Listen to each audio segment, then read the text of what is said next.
In this video, we tackle the topic Karnaugh maps or K-maps.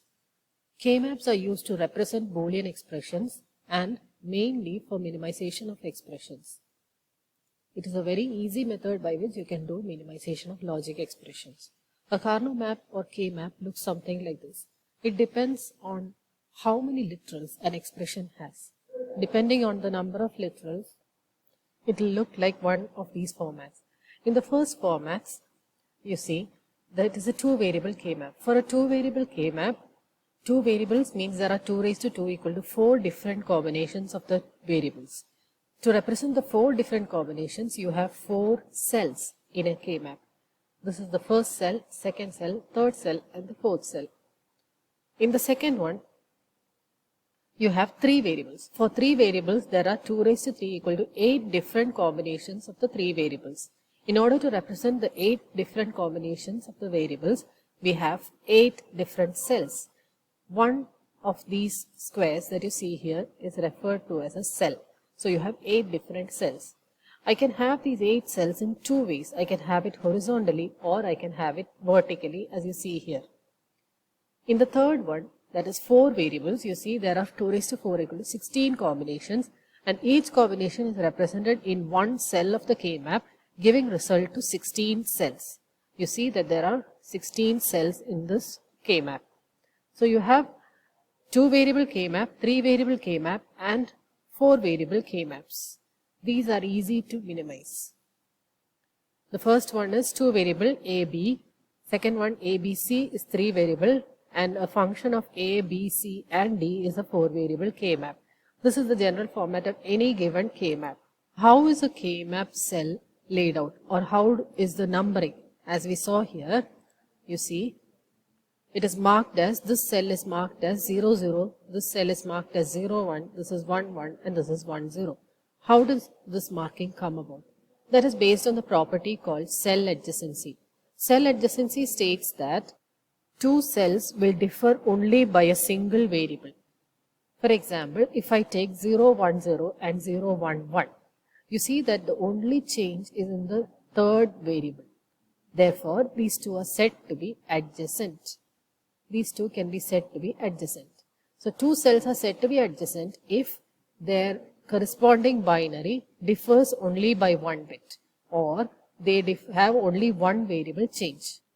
Those cells which differ by more than one variable are not adjacent.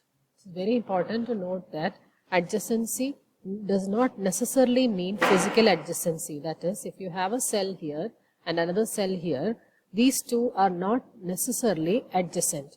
For adjacency, the necessary condition is a single variable change. Okay. Now, it would be nice if two cells that are physically adjacent are also logically adjacent. This is actually implemented in the K-map. We will be seeing how that is made. Now, a K-map can represent any Boolean expression in a table format. It offers an easy format to simplify logical expressions also. So, it can be used to represent the expressions as well as simplify the expression. Now, we see what each cell of the K-map represents. Over you have 2 variable K-maps. Let us look at the 2 variable K-maps first. How is a K-map drawn for 2 variables? If you are given a function f of a comma b, there are 2 variables involved. Therefore, I have 2 variables, that is a and b. On the K-map, I write the possible values of a as well as b. The possible values of a are listed out in the vertical direction and that of b are listed out in the horizontal direction. It can be written vice versa also. That means a can be written in the horizontal and b can be written for the vertical. Each cell represents the possible combinations of a and b. So the possible combinations of a was 0, 1, I have written it here, and b is 0, 1. This I have to write in this order. This is a standard K-map representation. The first cell represents the combination of a equal to 0 and b equal to 0. Therefore, I write 0, 0 here at the corner. A equal to 0 and b equal to 0 represents a bar, b bar. So, I write a bar, b bar here to indicate what it means. A 0, 0 also means 0 in decimal. In the second cell, it is a combination of a equal to 0 and b equal to 1. A equal to 0 and b equal to 1. That is here. And 0, 1 represents the decimal 1. and it also represents the expression A bar B. Similarly, if I take this cell, it is A equal to 1, B equal to 0. A1 means A and B equal to 0 means B bar. Therefore, the term is A B bar. In such a way, we can write the min terms corresponding to each cell. The min term in this case is A equal to 1 and B equal to 1. Therefore, it is equal to AB. AB represents 1, 1. Okay, and that is the decimal 3. This is what each min term is represented. This is how each min term is represented in one cell of the K-map.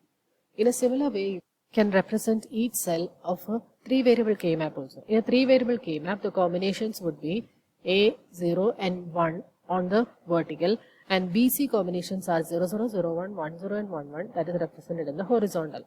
Now here, the combinations are written as 0, 0, 0, that is the first cell here, the decimal 0, and A bar, B bar, C bar corresponding to 0, 0, 0. The second cell represents A bar, 0, 1 is B, C bar, that is the decimal 1. The third cell you see here is 0, 1, 1. 0, 1, 1 is A bar, B, C. 0, 1, 1 is the decimal 3. So all the different forms have been written inside the cell in order to clarify what this cell actually represents. We are not going to fill the cell with all these representations, but implicitly it means that this cell represents A bar BC, A bar BC, that is 0, 1, 1 or the decimal 3. It all means the same thing. Okay. In this manner, we can understand what each cell of the K-map represents.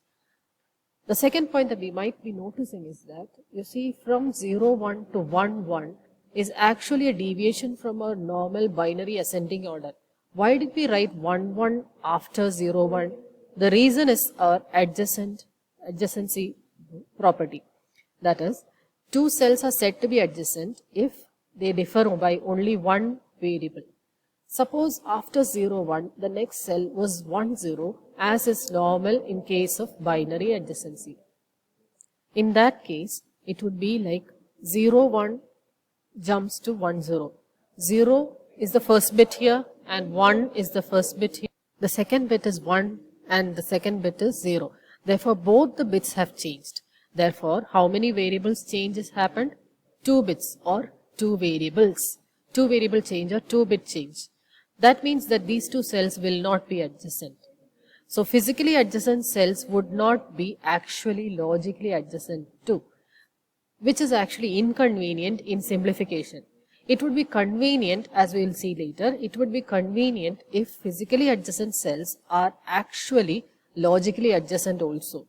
Therefore, in order to make them physically adjacent also, we rearrange or we rewrite the next cell. Instead of 1, 0, you write it as 1, 1. Now look at the condition here. 0, 1 comes to 1, 1.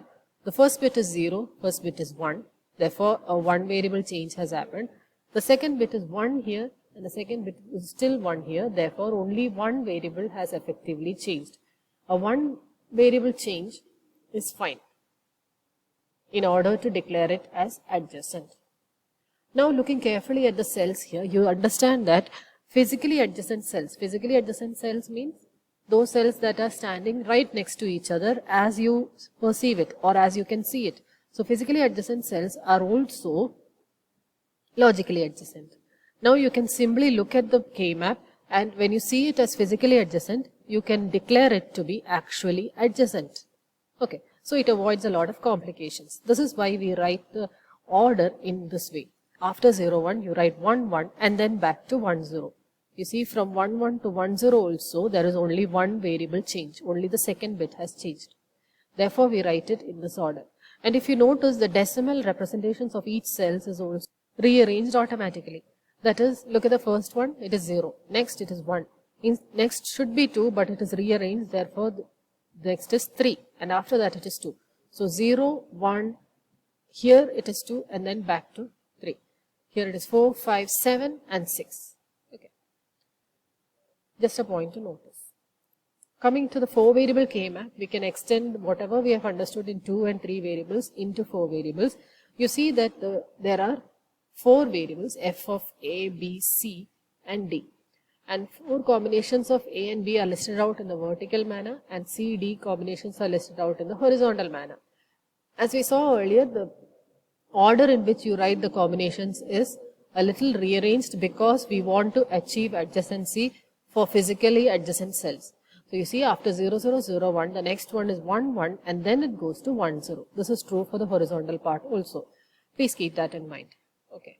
Now the combinations are A00, CD00, therefore I write 0000. That corresponds to the decimal written here in green, and the min term corresponding to that combination is A bar, B bar, C bar, D bar. In this way, we can understand what each cell in the K-map of a 4-variable K-map represents. Okay. You can pause this video and look carefully at this K-map. You will understand that each cell is represented correctly by its binary, decimal, or the min term. Look at the order in which the decimals are coming: 0, 1, 3, 2, 4, 5, 7, 6. And then jump a row, it becomes 8, 9, 11, 10, and then go back 12, 13, 15, 14. Right. So this is what a K-map looks like for 2, 3, and 4 variables. A 5-variable K-map is slightly different. The whole setup changes. That is why we are not going to discuss it in this video. Now, how to simplify a 4-variable, a 2, 3, or 4-variable K-map, we will see in the next video. Okay, so please directly go to that. Okay. That's all for this video. Thank you. Bye.